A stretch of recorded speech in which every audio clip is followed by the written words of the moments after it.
Dua demonstrasi besar dengan skala nasional terjadi di masa setengah tahun atau 6 bulan pemerintahan Presiden Prabowo berjalan. Dari pengamatanku, bersamaku di sini dengan Triatendo, aku akan membahasnya dari sudut pandangku, dari opiniku, dan dari data yang kukumpulkan berdasarkan faktual sebagai warga negara yang coba mengambil peran untuk mengkritisi pemerintahnya, menjadi kontrol atas pemerintahan yang berjalan di negaranya, dan semoga bisa menjadi kritik yang baik. Oke. Eksekutif, legislatif, dan yudikatif yang sedang kacau, tidak baik-baik saja. Kenapa bisa kukatakan seperti itu? Dari sumber yang kurangkum, berbagai sumber dari Kompas, Tempo, Detik, setidaknya akan kumulai dari eksekutif. Pertama adalah isu kenaikan BPN 12%. Jelas bukan angin segar untuk terjadi demonstrasi besar pada pemerintahan awal Presiden Prabowo, di mana rakyat dengan berbagai elemennya mulai dari mahasiswa, pekerja, bahkan semua turun ke jalan. Dan tidak hanya terjadi terpusat di Jakarta, tapi daerah pun juga melakukannya, menolak isu kenaikan BPN 12% yang pada akhirnya direspon oleh pemerintah dengan mengubahnya atau merevisinya menjadi BPN yang naik hanya untuk barang-barang mewah, yang dalam tanda kutip sebenarnya juga barang-barang mewah itu beberapa juga bukan barang mewah, karena seperti mobil itu pun masih dipakai oleh kalangan menengah juga. Dan yang kedua, kabinet gemuk merah putih. Kita tahu pemerintahan presiden yang sekarang memiliki 106 menteri dan wakil menteri di 48 kementerian. Itu berarti ada 22 kementerian baru yang tercipta di masa pemerintahan sekarang, lebih banyak daripada pemerintahan yang sebelumnya. Bisa dikatakan super majority coalition. Hampir 70% koalisi di DPR, atau hampir 70% orang-orang yang mengisi kursi di DPR adalah koalisi dari pemerintahan. Bukan sesuatu yang bisa dikatakan sehat juga untuk negara demokrasi seperti Indonesia. Dan masih belum berhenti di situ. Ada 27 kepala badan dan staf sus berdasarkan data Kompas di 22 Oktober 2024. Dan yang terbaru bahkan ada staf sus baru lagi, master kita Deddy Corbuzier diangkat menjadi staf sus di Kementerian Pertahanan. Nggak tahu urgensinya apa dan apakah sepenting itu. Terlebih nanti akan aku lanjutkan di pembahasan selanjutnya yang kontradiktif dalam tanda kutip dengan apa yang sedang diusahakan pemerintah sekarang.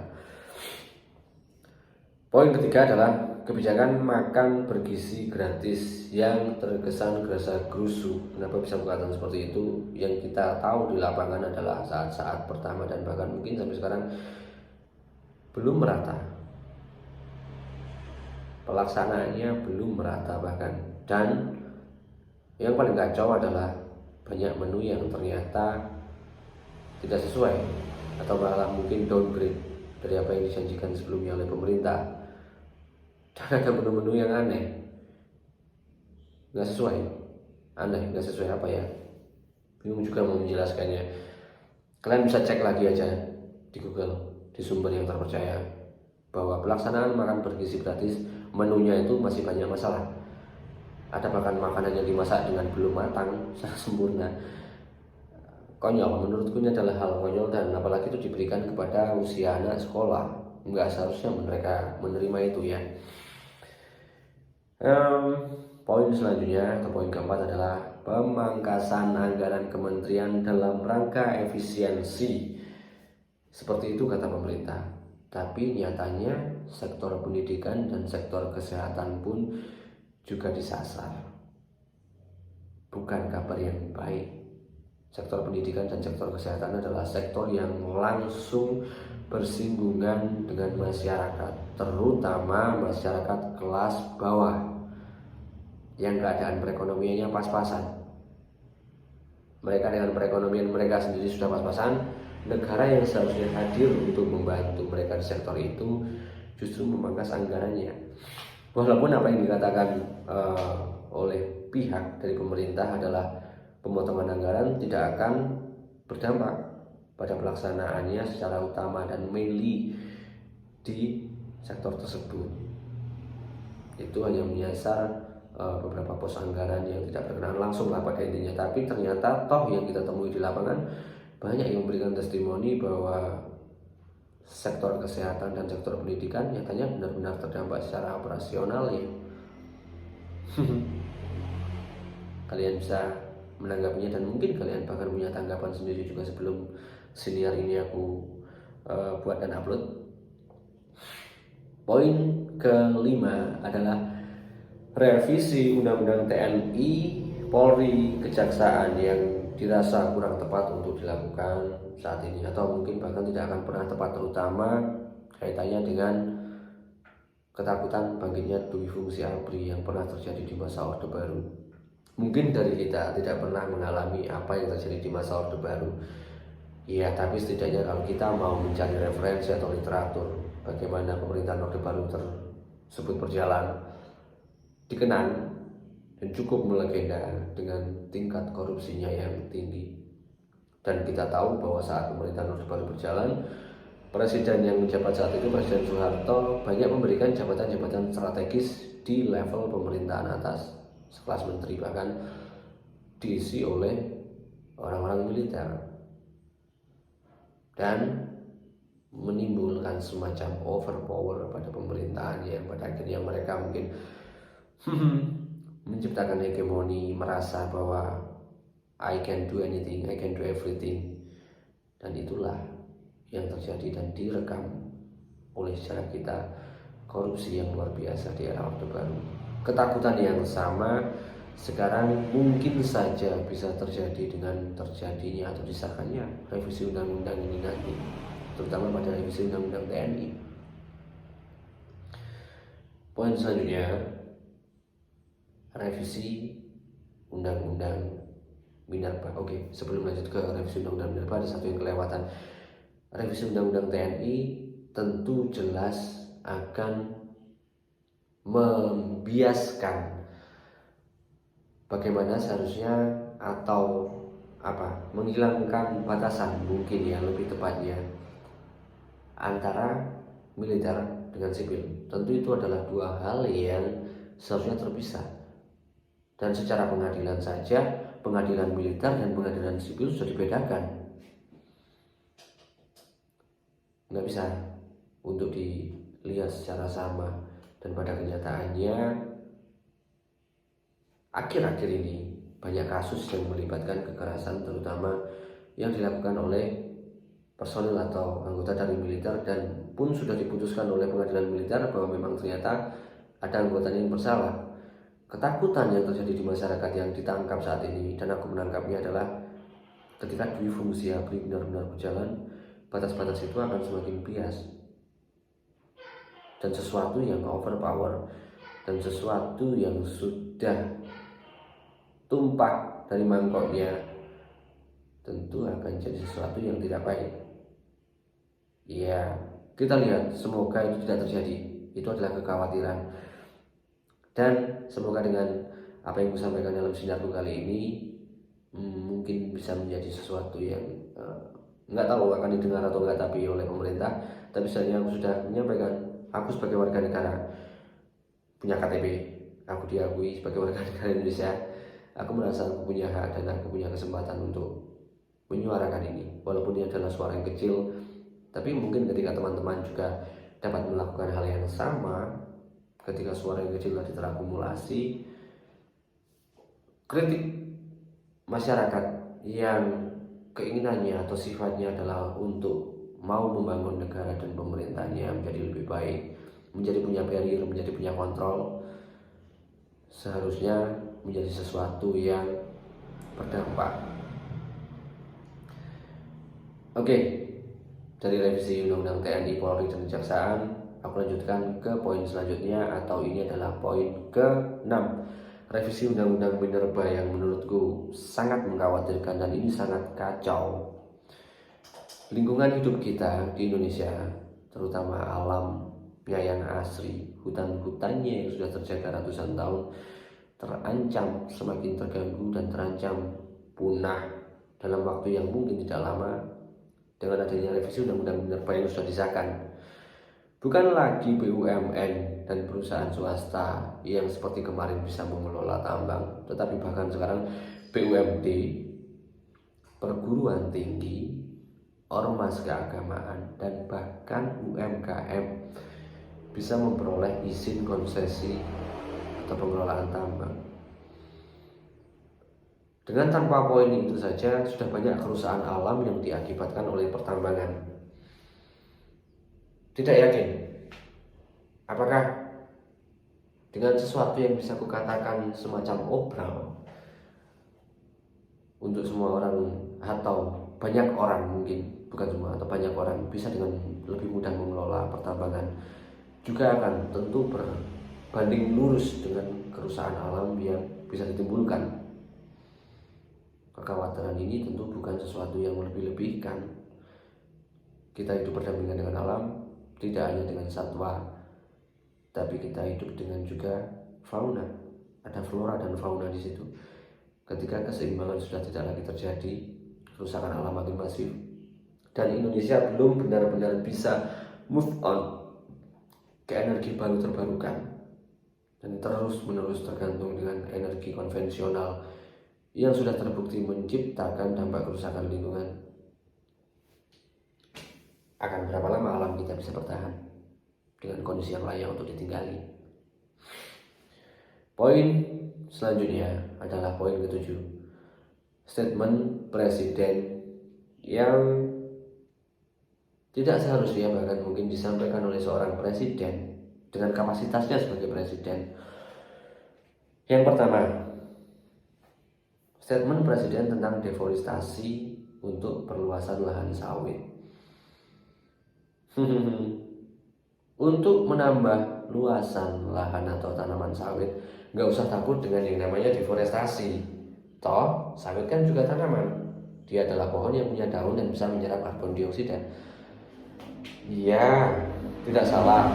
Kalau sawit adalah pohon, dia juga punya daun, dia juga bisa menyerap karbon dioksida. Tapi kan hutan tidak melulu seperti itu dan tidak sesederhana itu.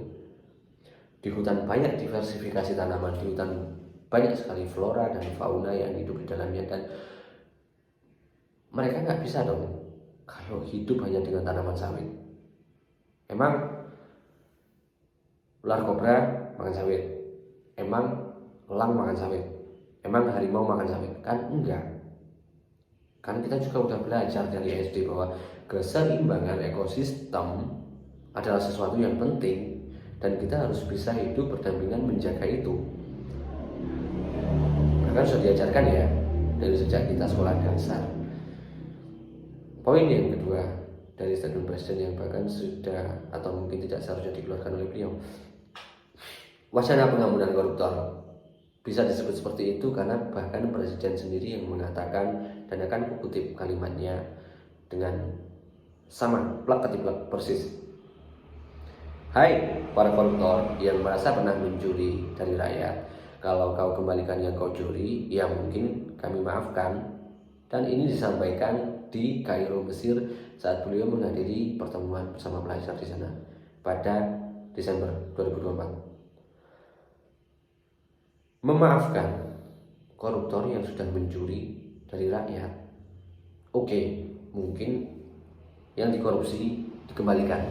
Tapi apakah efek jerahnya dan jaminan untuk perilaku korupsi bisa diberantas dari Indonesia bisa terjadi? Tentu tidak. Ya mungkin dong. Kalau sesuatu tidak menciptakan efek jerah dan itu nikmat, ya orang korupsi kalau nggak nikmat nggak mungkin banyak melakukan. Ya orang akan terus mengulang dan budaya korupsi nggak akan pernah bisa benar-benar habis dari negara kita. Sama deh, kalau kita pernah dulu salah di sekolah dan kita dikasih hukuman oleh guru yang tidak begitu tegas, kita merasa nggak ada efek jerah di situ, apa yang kita lakukan? Kecuali dua kemungkinan: nakal dengan hal yang sama lagi, atau nakal dengan hal yang sedikit berbeda.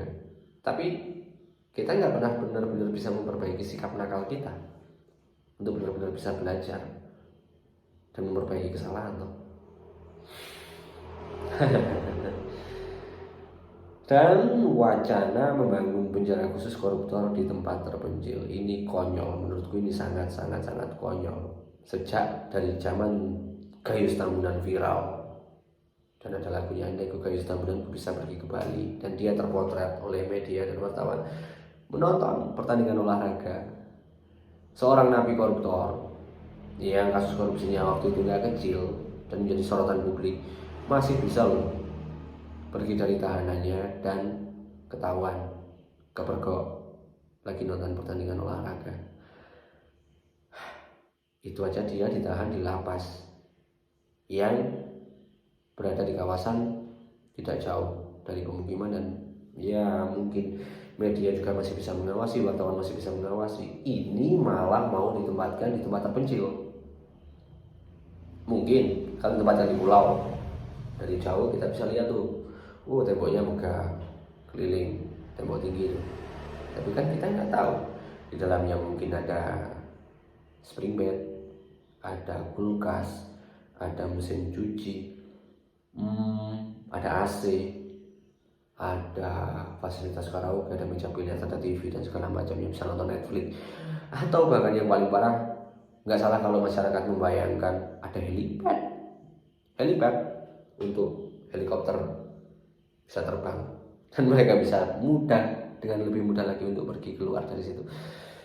Bukan sesuatu yang baik, dan tidak salah ketika masyarakat mengandaikan seperti itu, karena contohnya sudah pernah terjadi. Masyarakat kan nggak buta, dan mereka juga punya ingatan, mereka nggak mungkin lupa dengan kasus korupsi, tahanan korupsi, koruptor yang masih bisa menikmati hidup nyaman setelah dia menyengsarakan hajat hidup orang banyak di negaranya. Dan menyebut kata ndasmu sebagai respon atas kritik yang diberikan kepada presiden, dan itu diucapkan saat presiden berpidato di hari ulang tahun partainya, Partai Gerindra. Apakah etis ya kalau seorang presiden mengatakan atau merespon kritik yang disampaikan kepadanya dengan seperti itu?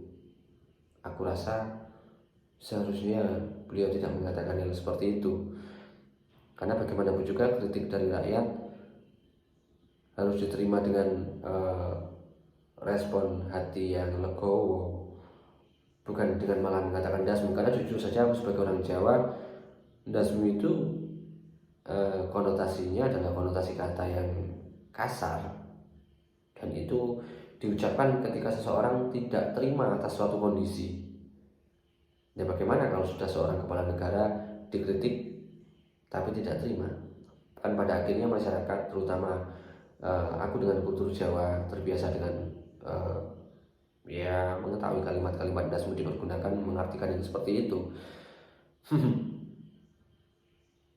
Pembentukan Danantara adalah poin terakhir yang bisa aku sampaikan dari sisi eksekutif. Danantara sudah disahkan, diisi oleh orang profesional, dan juga banyak diisi oleh orang-orang dekat presiden. Ada juga tim ses yang kemarin membantunya memenangkan kontestasi pemilu, diberikan jabatan di posisi Danantara. Ini adalah posisi yang strategis, dan Danantara adalah lembaga atau badan yang diciptakan untuk mengelola dan investasi yang gak kecil di Indonesia. Semoga ketakutan yang sama tidak terjadi, bahwa ini menjadi lahan atau ladang korupsi baru di kedepannya. Karena kok terkesan seperti ini loh wadah untuk orang dalam. Ya, budaya yang sudah terlanjur jelek, dan kenapa sepertinya malah dibudidayakan dengan baik, merusak sistem meritokrasi kita, bahwa seharusnya sesuatu itu dibangun berdasarkan jenjang, berdasarkan tahapan dan latar belakang yang sesuai. kuliah tinggi-tinggi jurusan perekonomian nggak kepake, kalah sama dengan orang yang latar belakangnya bahkan mungkin tidak terlalu kuat dalam bidang tersebut. Rusak. Aku rasa sistem meritokrasi kita perlahan menuju arah kerusakan. Semoga tidak berlanjut. Dan Danantara seperti terburu-buru dibentuk dan disahkan di tengah isu korupsi, mega korupsi yang bahkan belum benar-benar selesai. Korupsi PT Timah 270 sekian triliun, korupsi Pertamina dengan kasus minyaknya yang merugikan negara. Ini yang dibilang kerugian adalah kerugian negara ya, 273 triliun tadi adalah yang disampaikan adalah untuk kerugian negara, dan 193 triliun yang terjadi di Pertamina adalah dalam wujud juga kerugian negara. Bagaimana mungkin lembaga yang berwenang atau bertugas untuk mengelola dana investasi diresmikan di tengah kasus mega korupsi yang belum benar-benar selesai dan tuntas proses pengadilannya? Bisa kalian artikan apa urgensinya atau tendensinya pemerintah terburu-buru untuk itu? Dibentuk di tengah tingginya indeks korupsi Indonesia 37 saat ini. Indeks korupsi negara kita adalah 37 dan menempati peringkat 99. Aku mengatakannya bukan karena ngawur, karena ini didapat dari media, dan banyak kalau kalian mau cek di media massa banyak datanya. Keluh kesahku dari lembaga eksekutif seperti itu. Kalau kalian mungkin mau menambahkan, ada yang kelewatan, kalian ada punya keresahan yang lain, kalian juga boleh tambahkan. Aku akan lanjut untuk masuk ke bab berikutnya. Bab legislatif dan yudikatif. Legislatif dan yudikatif mungkin nggak akan terlalu banyak yang ku kritisi, seperti apa yang terjadi pada lembaga eksekutif tadi. Sorry, keputus baterainya lopet. Lanjut. Tapi ini juga cukup penting karena legislatif adalah lembaga yang seharusnya bisa berkolaborasi atau bahkan saling menjaga keseimbangan dengan eksekutif. Tapi fungsi yang seharusnya untuk bisa saling menjaga keseimbangan tersebut, untuk check and balance, nyatanya 81% kursi legislatif dikuasai oleh partai KIM Plus, Koalisi Indonesia Maju Plus, yang mana ini adalah koalisi dari kabinet pemerintahan Prabowo saat ini, Presiden kita Prabowo saat ini. 470 dari 580 kursi di DPR diisi oleh mereka. Apakah bisa diartikan sebagai sesuatu yang baik? Apakah bisa menyeimbangkan jalannya pemerintahan legislatif dan eksekutif jika keadaannya seperti ini? Oposisinya bahkan hanya 19% dan hanya PDIP menjadi oposisi, sementara kita tahu PDIP sekarang juga dalam posisi tertekan oleh pemerintah. Dilematis.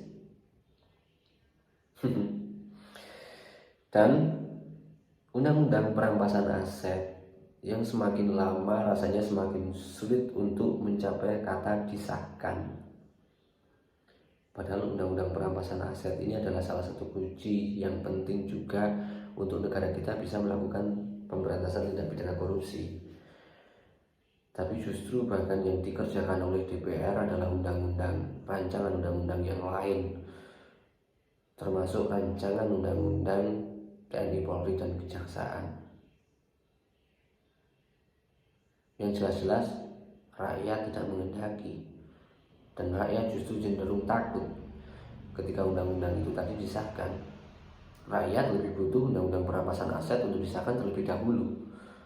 Tapi kenapa tidak dilakukan? Ada apa dengan fungsi legislatif di negara kita?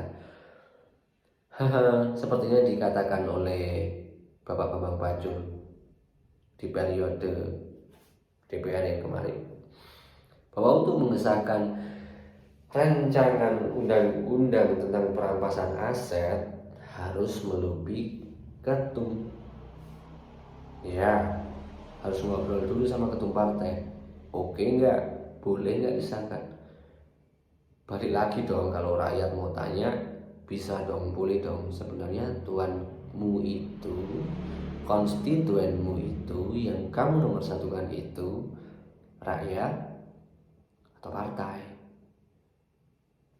Kalian pemilu kan minta suara tuh ke rakyat. Ya sudah diberi mandat, sudah diberi amanat. Tolong dong, kalau rakyat sudah meminta ini bahkan sejak lama, undang-undang perampasan aset untuk segera disahkan dan undang-undang yang urgent lainnya bagi jalannya negara kita, ya tolong dong segera diusahakan. Suara rakyat loh ini, punya KTP, biar baca. Dan ya, yang paling terbaru yang masih hangat adalah membahas RUU TNI di hotel mewah, Hotel Fairmont. Hal yang aneh, mereka anggota DPR sudah punya gedung. Gedungnya nggak kecil, bukan balai RW, bukan gedung pertemuan kelurahan, tapi ini gedung DPR. Fasilitasnya lengkap, ada AC-nya, nyaman kalau mau buat rapat. Tapi kenapa harus dilakukan di Hotel Fairmont? Di tengah juga isu efisiensi anggaran yang sedang digencarkan oleh pemerintah. Apa urgensinya untuk melakukan rapat di hotel mewah, sementara kalian punya gedung bangunan dengan fasilitas yang sangat lengkap, bisa dilakukan di situ? Masyarakat bertanya, nggak salah dong?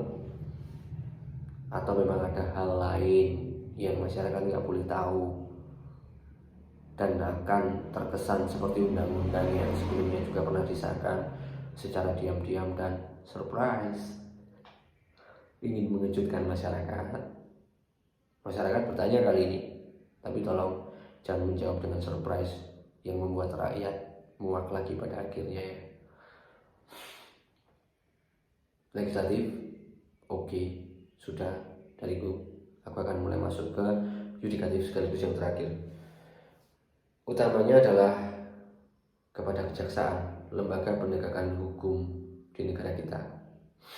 Kejaksaan tinggi, kejaksaan negeri, ya. PT Timah dengan kasus kerugian negara 271 triliun, Pertamina dengan kasus kerugian negara 193 triliun, atau bahkan Tempo mengatakan, dari data yang dapat di Tempo, memungkinkan untuk mencapai angka kuadriliun kerugian disebabkan negara. Aku bahkan belum pernah mendengar angka kuadriliun ini terjadi di korupsi-korupsi sebelumnya. Kuadriliun itu berarti ribuan loh, dan nggak bisa dibayangin tuh uangnya segede apa, sebanyak apa.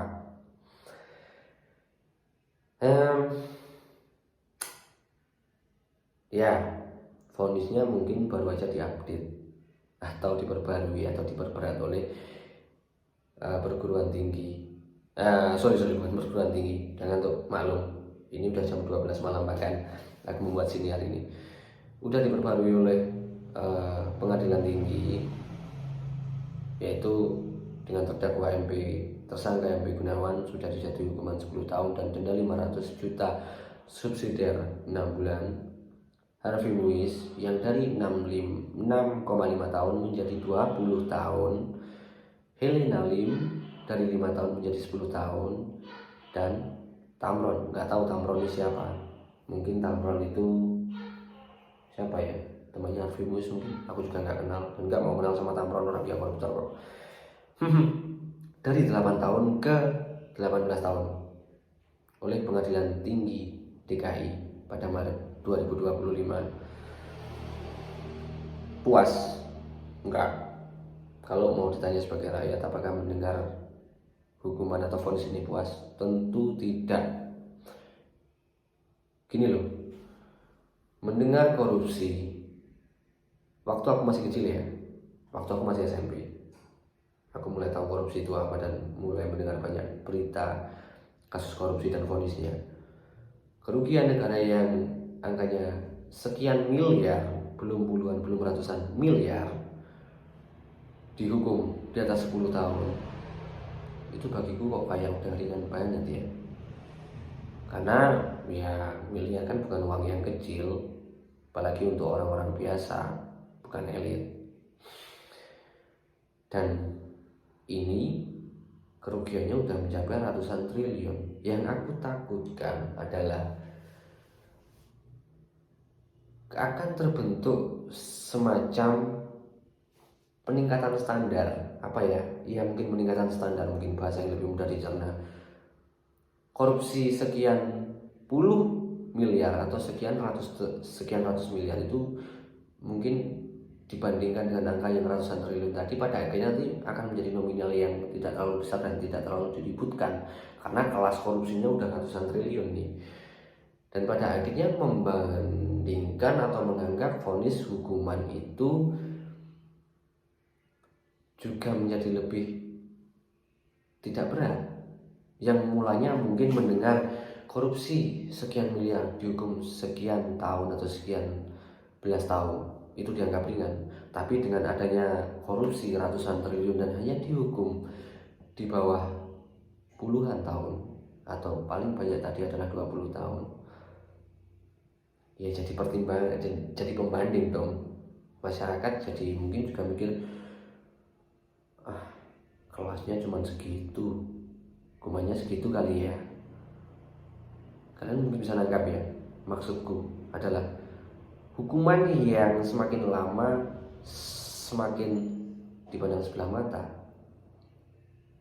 dan tidak akan pernah bisa seimbang dan tidak akan pernah bisa memberikan ganjaran yang seharusnya untuk pelaku korupsi yang sudah menyusahkan hajat hidup orang banyak di negara kita. Dan kita tahu hukuman napi koruptor itu juga ada diskonnya, ada remisinya. Ya siapa tahu Harvey Muiz dihukum 20 tahun, nanti setiap tahun dapat diskon setahun, pada akhirnya ya kurang dari 10 tahun mungkin. Kan banyak kasus yang terjadi seperti itu, dan pada akhirnya jadikan kaca dong oleh rakyat karena kasus yang sudah terjadi, recent case-nya sudah ada. Nggak salah kalau kita membandingkan dan mengira-ngira bahwa yang terjadi ke depan juga akan kurang lebih sama seperti itu.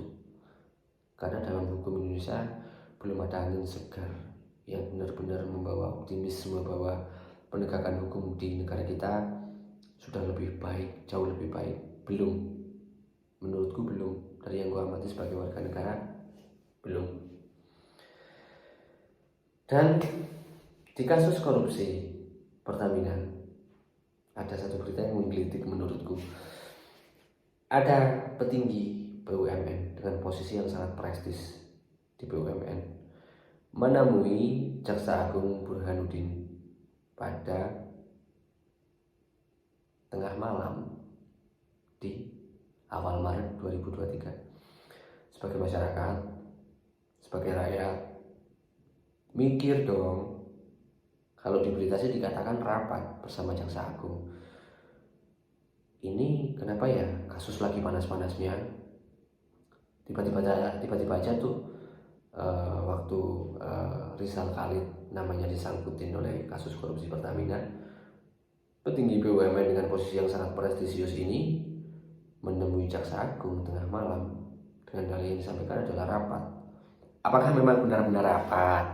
Ya bertanya dong, sebagai masyarakat bertanya dong. Dan pasti dari kalian juga banyak yang bertanya-tanya.